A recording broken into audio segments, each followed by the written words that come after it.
satu pelajaran yang sangat menarik yang akan kita pelajari pada saat ini, yaitu tentang hubungan, ya.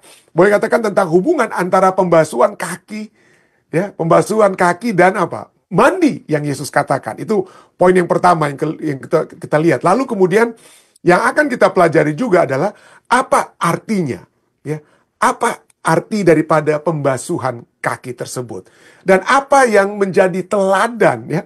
Apa yang akan menjadi teladan yang sesungguhnya yang ditinggalkan oleh Yesus. Tapi sebelumnya, ya, izinkanlah saya untuk ada satu hal yang saya ingin tambahkan di sini yang nanti kita akan lihat, ya. Jadi ada hal, dan kenapa ini adalah satu hal yang sangat apa, ya? Ini adalah satu hal yang sangat-sangat penting, ya. Adalah satu hal yang sangat-sangat penting tentang kerendahan hati tersebut dan bagaimana caranya kita memiliki kerendahan hati tersebut. Jadi saya akan bagikan ini kepada Anda pada saat ini, ya. Baik. Oke, ya. Saya minta. Oke, ya. Saya akan bagikan kembali. Jadi di bagian tambahan ini kita akan mempelajari pertama yang akan kita coba lihat ini adalah tentang apa yang menjadi teladan Yesus tersebut, ya. Apa yang telah menjadi teladan Yesus tersebut. Nah, yang pertama adalah kita mencoba untuk melihat hubungan antara mandi dan apa? Mandi dan membasuh kaki. Ini di bagian pertamanya. Dalam Yohanes 13 ayat 9 sampai 10. Lalu kata Simon Petrus kepada Yesus, ya, Tuhan, jangan hanya kakiku saja, tetapi juga tangan dan apa? Kepalaku, ya. Basuhlah kepala dan apa? Kepalaku dan apa? Kemudian tanganku dan kaki, bukan hanya kakiku dengan telahnya. Lalu ayat 10 Yesus katakan apa? Kata Yesus kepadanya, barang siapa telah mandi, ia tidak usah membasuh diri lagi selain membasuh apa? Kakinya. Karena ia sudah bersih seluruhnya. Juga kamu sudah bersih, hanya tidak semua. Hanya tidak semua. Ya. Jadi kita lihat di sini Yesus berbicara tentang kalau sudah mandi, kalau sudah bersih, jangan lagi apa? Jangan lagi mandi. Kalau sudah bersih, yang bisa kita lakukan yang hanya kotor pada saat itu, kalau yang sudah mandi, hanyalah kaki. Ya, kenapa kaki yang kita jalan? Jadi yang perlu dibersihkan hanya yang kotor saja kalau sudah mandi, yaitu kaki saja. Ya, kaki saja yang harus dibersihkan karena kaki yang baru saja mungkin berjalan dari tempat mandi ke tempat apa? Perjamuan tersebut. Ya, biasanya mandi itu di tempat yang lain daripada tempat perjamuan. Jadi basuh saja yang masih apa? Yang masih kotor, yaitu dengan apa? Kakinya. Nah, ini sangat-sangat menarik. Kenapa saya katakan sangat menarik? Ada hubungan antara mandi dan membasuh kaki. Pertama, ya, kalau kita lihat pada saat Yesus bicara tentang mandi dan membasuh kaki, dia sedang berbicara pertama-tama tentang mandi, baik secara literal, biasanya menjelang Paskah, orang-orang itu akan mandi. Dan secara literal, mandi itu adalah satu persiapan Paskah. Dan secara literal, itulah mandi itu ya tentu saja dengan air. Tapi juga dibalik daripada upacara literal ini, atau anjuran literal, ada dia punya arti spiritual. Arti spiritualnya itu adalah untuk penyucian diri. Jadi kesucian seseorang itu, ya, apa yang suci di dalam itu mulai dari apa yang disucikan di luar. Dengan kata lain, ya, tubuh yang bersih, maka itu dapat menjadi apa istilahnya, ya, secara spiritual itu menjadi hati yang apa? Melambangkan hati yang bersih. Jadi itu sudah dilakukan. Itu sudah dilakukan dalam persiapan Paskah. Dalam Yohanes 11 ayat 55 dikatakan, Yohanes 11 ayat 55 dikatakan, pada waktu itu hari raya Paskah orang Yahudi sudah dekat, dan banyak orang dari negeri itu berangkat ke Yerusalem untuk menyucikan diri sebelum Paskah itu.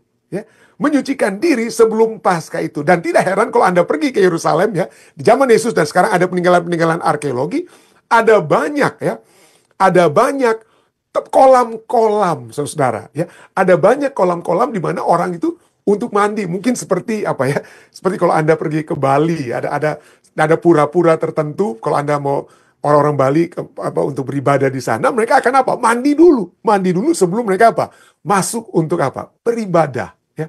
Jadi ini adalah satu hal yang memang sudah menjadi bagian daripada upacara untuk beribadah, ya. Upacara untuk beribadah. Nah, pada saat saja bangsa Israel keluar dari Mesir, berada di padang gurun, dan Tuhan hendak memberikan 10 firman-Nya, 10 perintahnya, Lalu Tuhan katakan apa? Sebelum firman itu diberikan, sebelum Tuhan berbicara, maka bangsa itu harus menyucikan diri mereka. Menyucikan diri mereka dengan apa? Kalau Anda membaca dalam bukan kejadian, kitab Keluaran 19, Anda akan dapati itu Anda dilakukan dengan apa? Dengan mandi. Ya.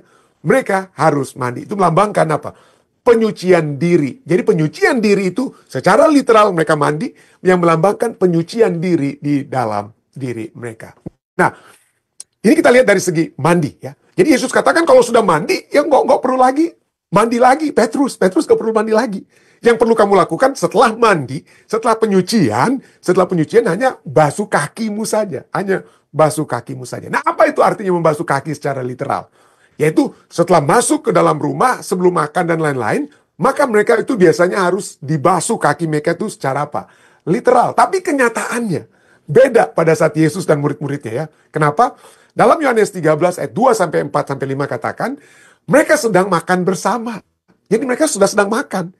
Jadi lalu apa? Lalu ayat 4 katakan, lalu bangunlah Yesus menanggalkan jubahnya. Ya, menanggalkan jubahnya. Ia mengambil selai kain lenan dan mengikatkan pada pinggangnya. Ya, mengambil selai kain lenan dan pada pinggangnya. Kemudian ia menuangkan air ke dalam sebuah basi dan mulai membasuh kaki murid-muridnya. Dia bisa saja dia tidak tanggalkan jubahnya, saudara ya. Jubahnya Yesus itu dia bisa saja dia tetap pakai lalu dia tunduk untuk apa? Basuh kaki murid-muridnya. Tapi ini menjadi satu apa? Hal yang literal ini menjadi satu simbolis. Yesus yang meninggalkan kuasa otoritasnya, saudara. Ya, meninggalkan kuasa dan otoritasnya agar dia dapat membasuh kaki murid-muridnya. Jadi apa arti secara spiritual? Ya, dari kedua ini, dari mandi dan apa? Dan membasuh kaki. Kita sudah lihat secara spiritual, penyucian. Mandi itu melambangkan apa? Penyucian. Ya, melambangkan penyerahan diri kepada Yesus. Dan kalau kita lihat, itu juga dapat dihubungkan apa? Melalui iman dan juga melalui apa? Baptisan. Kenapa? Nanti kita akan lihat ya. Mandi itu dapat juga dihubungkan, bukan berarti kalau sekarang baptisan gantinya kita dibaptis, diselamkan, udah mandi aja begitu ya. Ingat, orang-orang zaman Yesus kalau mandi itu bukan seperti kita sekarang itu pakai shower atau pakai apa ya. Pakai gayung begitu ya. Mereka kalau mandi itu, apalagi yang menjelang Paskah, mereka mandinya itu di mana? Di kolam-kolam. Mereka harus menyelamkan diri mereka ya. Apa ada kolam-kolam mereka? Ada air yang mungkin keluar ya dari kolam itu, tapi mereka apa? Menyelamkan diri mereka ya, mandi. Jadi itu melambangkan secara spiritual penyucian mereka, bahwa dosa telah dibersihkan ya. Melambangkan tanda, menjadi satu tanda perlambang bahwa dosa telah dibersihkan. Dan kita lihat ini misalnya dalam Yohanes 3 ayat 5. Yohanes 3 ayat 5 jawab Yesus, "Aku berkata kepadamu, sesungguhnya jika seorang tidak dilahirkan dari air dan roh." Ada air, seperti mandi ada air.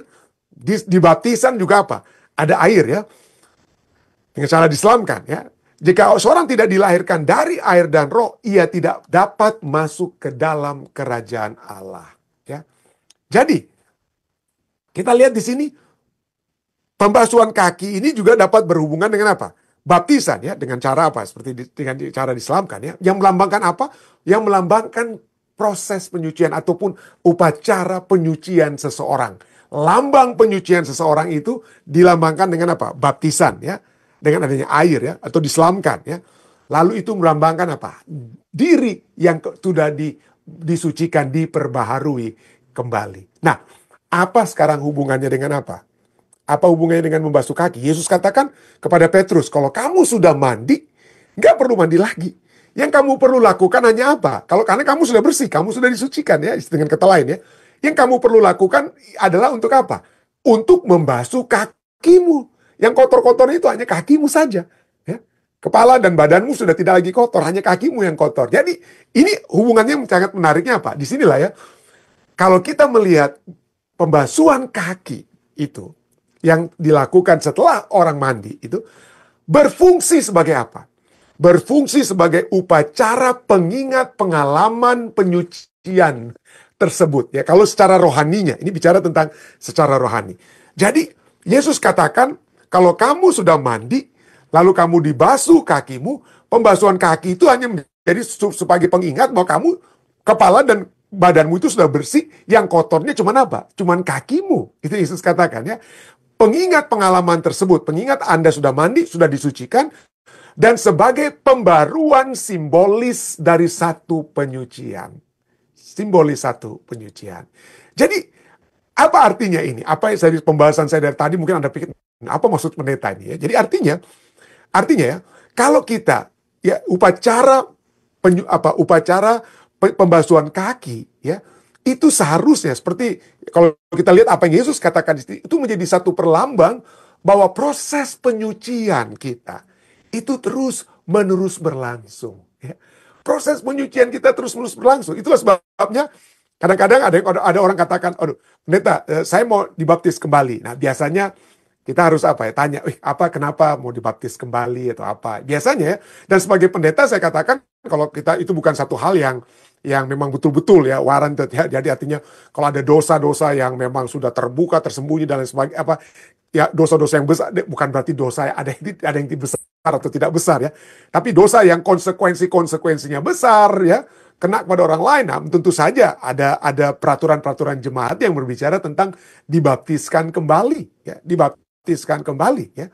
Tapi kalau konsekuensi daripada dosa itu bukan sesuatu hal yang dengan kata lain, tidak ada dosa yang lebih besar dari dosa lain. Semua dosa itu tentunya sama. Yang bedanya adalah akibat atau efek ataupun konsekuensi dosa itu yang berbeda. Misalnya kalau saya berdusta, saya bisa katakan, saya bisa mohon maaf, lalu siapa? Menyatakan kebenaran. Tapi kalau saya sudah membunuh, wah bagaimana itu kehidupan yang mau diambil kembali? Nah, itulah konsekuensinya yang bisa lebih yang bisa lebih besar ya dengan kata lain ya. Nah, dengan kata lain konsekuensi yang tidak terlalu besar dengan kata lain ya, itu dapat kita lakukan melalui apa? Saya tidak anjurkan untuk ada baptisan kembali. Kenapa? Karena kita dapat lakukan itu melalui apa? Proses tentu saja perjamuan suci ya. Perjamuan suci ya. Perjamuan suci, tapi sebelumnya adalah proses apa? Pembasuhan kaki ya. Proses pembasuhan kaki, dan itulah sebabnya pada saat kita mengikuti perjamuan suci yang dimulaikan sebelumnya dengan pembasuhan kaki, itu dapat menjadi satu pengalaman, menjadi satu upacara simbolis yang mengingatkan tentang penyucian kita, bahwa kita dapat menerima kembali Yesus Kristus yang tubuhnya telah yang tubuh dan darahnya telah tercurah bagi kita. Itulah sebabnya penting sekali upacara pembasuhan kaki dan perjamuan tersebut untuk mengingatkan kita kembali bahwa kita telah disucikan ya. Telah disucikan oleh Tuhan pada saat kita menerima Dia dalam iman dan melalui baptisan yang kudus. Ya, mudah-mudahan ini satu pemahaman yang dapat diterima ya tentang mandi dan membasuh kaki ini. Nah, tapi sekali lagi, baptisan itu sendiri dan juga pembasuhan kaki itu hanya sebagai terus terang upacara ya. Itu tidak menyucikan di dalam diri mereka sendiri. Itu poin ini satu hal ya. Coba kita lihat di sini ya. Bahwa upacara pembasuhan kaki itu sendiri ataupun baptisan itu sendiri tidak menyucikan. Itu hanya satu simbol luar kan, baptisan maupun perjamuan pembasuhan kaki itu hanyalah kita lakukan, itu hanya sebagai satu upacara yang kita ikuti. Itu tindakan Tindakan luar.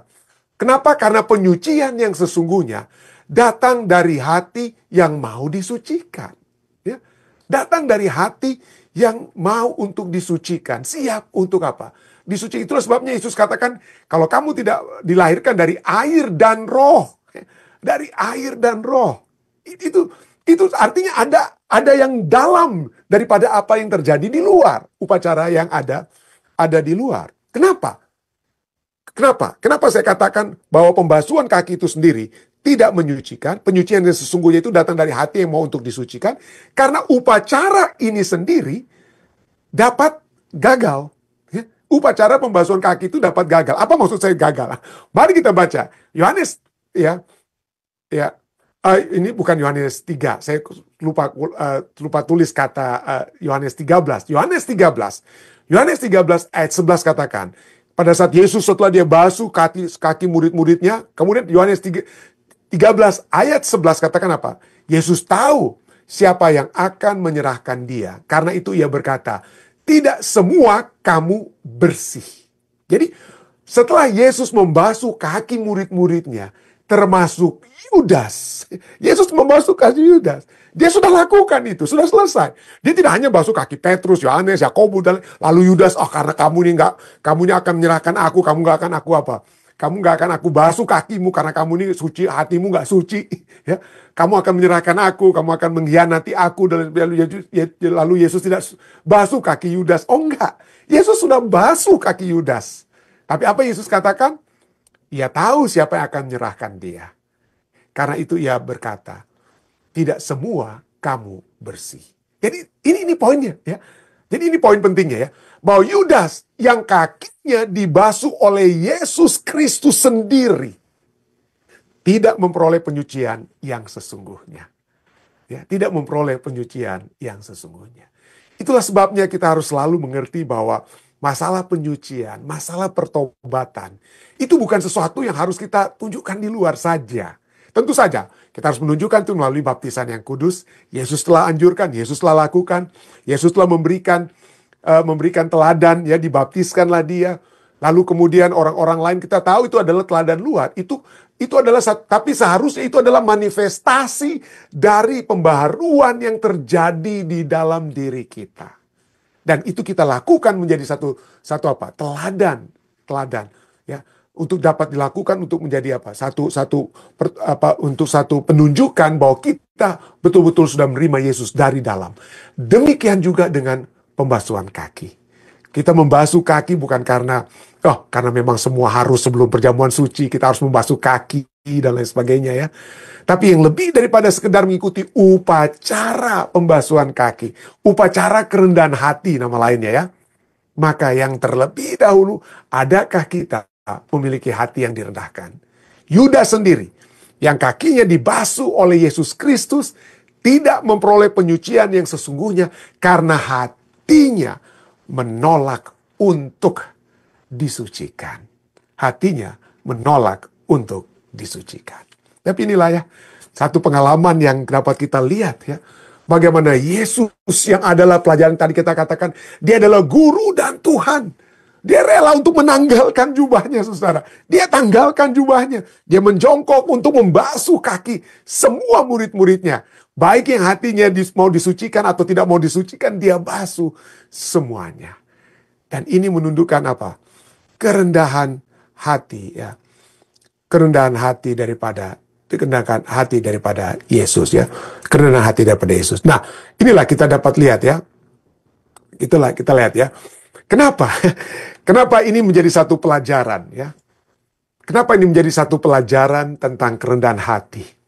Karena kalau kita lihat ya, pada saat sebelum perjamuan malam, dalam perjalanan mereka dari tempat mereka untuk menuju Yerusalem, selalu pembahasan utama yang dilakukan oleh para murid-murid Yesus itu apa? Siapa yang terbesar di antara kita? Siapa yang akan duduk di samping kanan atau kiri daripada Yesus? Bahkan Yohanes dan Yakobus minta ibu mereka, ibu tolong bilang kepada Yesus, titip pesan dong kepada Yesus, supaya kami dapat duduk di sebelah kanan dan kiri daripada Yesus.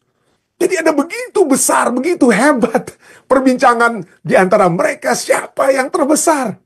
Siapa yang paling hebat di antara mereka? Ini adalah satu hal teladan yang Yesus berikan dengan pembasuhan kaki.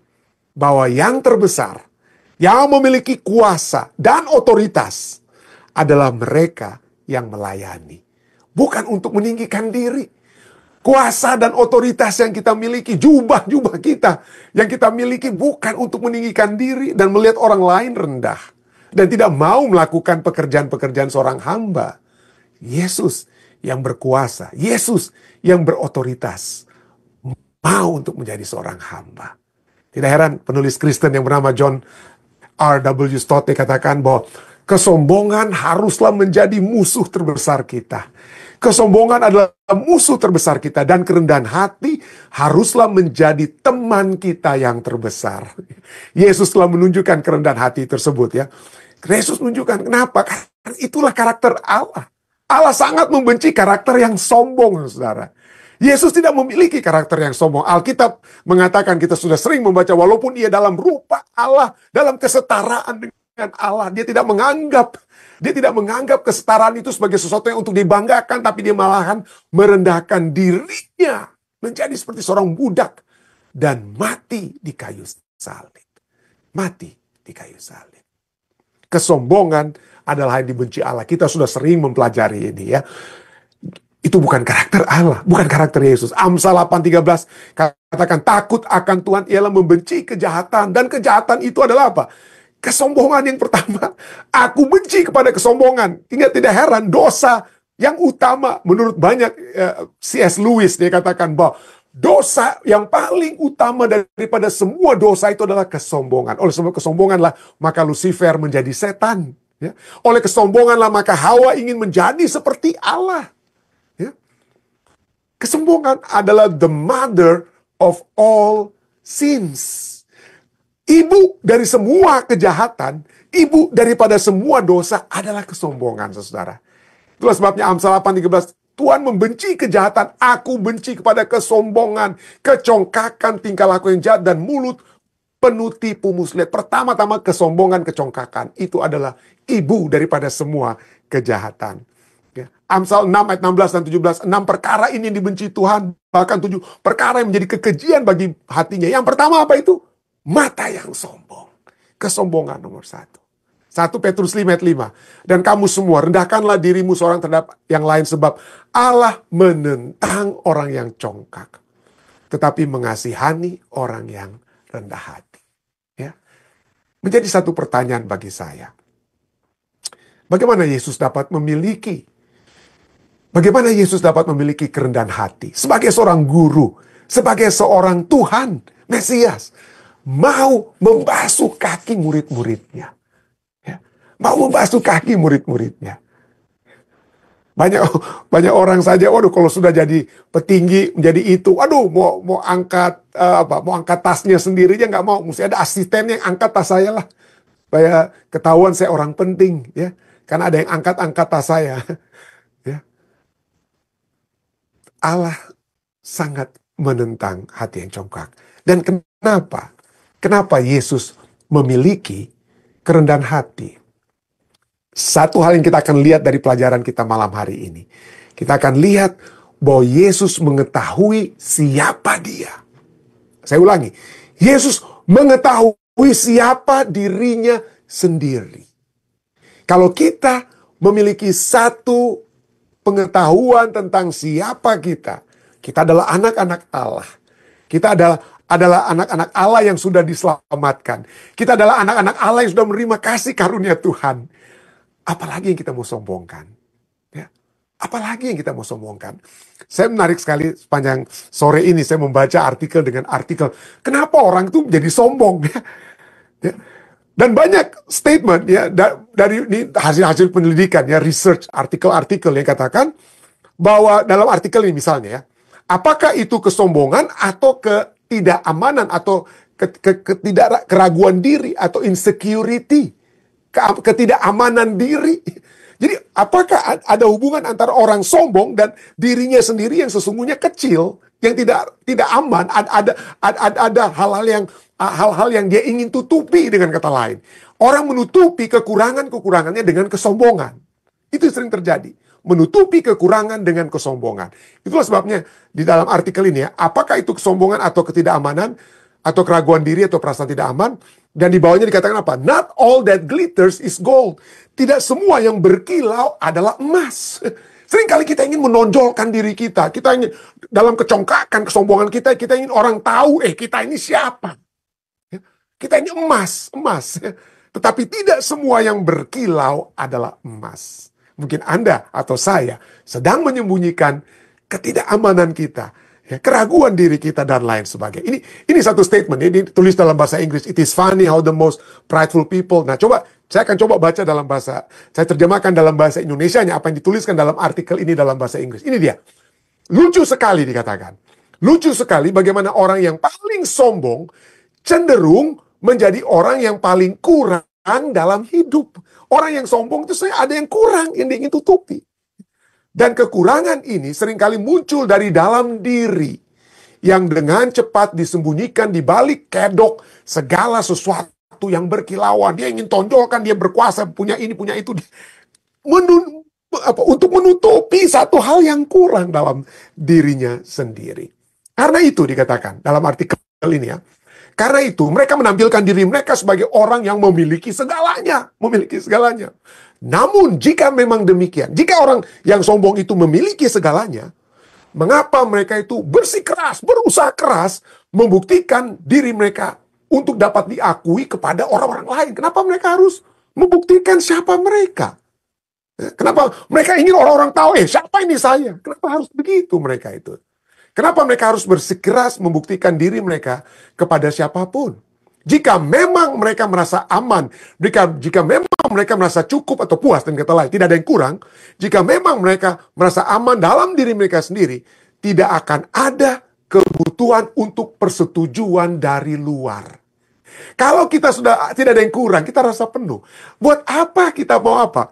Orang mau lihat-lihat kita. Orang mau akui kita. Orang-orang mau kita supaya dapat dipuja dan dipuji. Nggak perlu lagi. Itulah sebabnya, apakah orang sombong itu karena sudah begitu hebat segala sesuatu yang mereka miliki? Justru kurang. Begitu banyak kekurangan mereka yang mereka ingin tutupi dengan apa? Kilauan-kilauan yang mereka ingin tampilkan. Ini menurut artikel ini. Tidak heran. Penny Reid dikatakan bahwa pride, kesombongan, kecongkakan, hanyalah kata lain untuk rasa tidak aman dan ketakutan. Ada rasa takut Anda, jadi menyembunyikan ketakutan atau kekurangan Anda, ketidakamanan Anda, insecurity Anda, atau insecurity saya, gitu ya. Saya coba apa? Bersombong, kamu nggak tahu nih saya nih siapa nih? Ini dari mana saya berasal? Kita sedang menutupi hal-hal yang apa? Yang kurang dalam kehidupan kita. Tapi kalau kita sudah merasa puas, dengan kata lain, kita puas sebagai anak Allah, kita puas sebagai umat-umat manusia akan diselamatkan, yang nama kita sudah tertulis dalam buku kehidupan, maka kita tidak perlu merasa sombong, ya. Mesti diakui ini pendeta dari Amerika, ini pendeta ini situ. Kita tidak perlu lagi menonjol-nonjolkan diri. Ya. Kalau kita sudah merasa puas di dalam Tuhan, saya ulangi, kalau kita sudah merasa puas dalam Tuhan, tidak perlu kita menonjolkan diri lagi. Tidak perlu kita sombong lagi. Dan inilah sebabnya Yesus tidak pernah sombong. Yesus memiliki kerendahan hati bahkan untuk membasuh kaki murid-muridnya. Coba kita baca, tolong saudara. Yohanes 13 ayat 1. Ada dua ayat kita mau baca, ayat 1 dan 3. Tapi semuanya itu bicara tentang Yesus yang mengetahui siapa dirinya. Sementara itu, Yohanes 13 ayat 1 katakan, sementara itu, sebelum hari raya Paskah mulai, Yesus telah tahu bahwa saatnya sudah tiba untuk beralih dari dunia ini kepada Bapa. Dia tahu kemana dia akan pergi. Dia tahu kemana dia akan pergi. Sama seperti ia senantiasa mengasihi murid-muridnya, demikianlah sekarang ia mengasihi mereka sampai kepada kesudahannya. Dia tahu kemana dia akan pergi. Oleh sebab itu, apapun yang murid-muridnya mungkin akan tinggalkan dia. Murid-muridnya itu akan apa? Ada yang menyangkal dia. Tapi dia tetap mengasihi. Karena dia tahu siapa dia. Dia tidak pikir, dia kan sudah bukan nubuatkan, dia sudah ramalkan, atau nubuatkan, Petrus akan menolak dia. Tapi tetap dia mengasihi dia. Dia tetap mengasihi Petrus, saudara. Karena dia tahu kemana dia akan pergi. Ayat 3. Yesus tahu, saya tidak sempat taruh kata merah di tahu ini ya. Yohanes 13 ayat 3 katakan apa? Yesus tahu bahwa Bapanya telah menyerahkan segala sesuatu kepadanya. Bahwa ia datang dari Allah dan kembali kepada Allah. Inilah sebabnya Yesus tidak sombong. Yesus penuh di dalam dirinya. Yesus tidak ada yang kurang di dalam dirinya. Karena dia tahu siapa dia. Dia tahu dari mana ia datang, dan dia tahu kemana ia akan pergi. Ya, kemana ia akan pergi. Kalau saya tahu bahwa dari mana saya berasal, saya tahu saya adalah orang berdosa.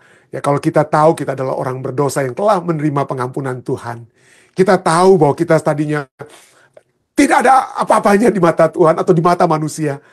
Tetapi kalau kita tahu bahwa kita akan datang kepada kerajaan yang Tuhan sudah janjikan nantinya ya, pada saat datang kedua kali. Kalau kita tahu tujuan kita adalah surga. Kalau kita tahu kemana kita akan pergi nantinya, ke surga ya. apa yang kita mau sombongkan dalam dunia ini? Ya. Hal apa yang akan kita banggakan untuk sementara di dalam dunia ini? Yesus tidak sombong karena dia tahu dari mana ia datangnya dan kemana ia akan pergi. Dan kepenuhan Bapa ada di dalam dia. Dengan kepenuhan tersebut, dia tidak memiliki kesombongan. Dengan kepenuhan tersebut sebagai guru dan Tuhan sekalipun, dia membasuh kaki murid-muridnya. Kiranya ini dapat menjadi satu perundungan bagi kita semua. Saya bawa ini dalam nama Yesus. Amin.